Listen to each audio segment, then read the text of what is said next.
हमने इन लोगों की उसी तरह आजमाइश की है जिस तरह बाग वालों की आजमाइश की थी, जब उन्होंने कस्में खा खा कर कहा कि सुबह होते होते हम उसका मेवा तोड़ लेंगे और इंशाअल्लाह ना कहा। सो वो अभी सो ही रहे थे कि तुम्हारे परवरदिगार की तरफ से रातों रात उस पर एक आफत फिर गई, तो वो ऐसा हो गया जैसे कटी हुई खेती।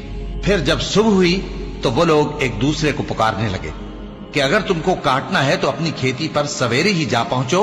सो वो चल पड़े और आपस में चुपके कहते जाते थे कि आज वहां तुम्हारे पास कोई फकीर ना आने पाए, और कोशिश के साथ सवेरे ही जा पहुंचे, गोया पैदावार पर कादिर हैं। फिर जब उन्होंने बाग को देखा तो वीरान, कहने लगे कि हम रास्ता भूल गए हैं।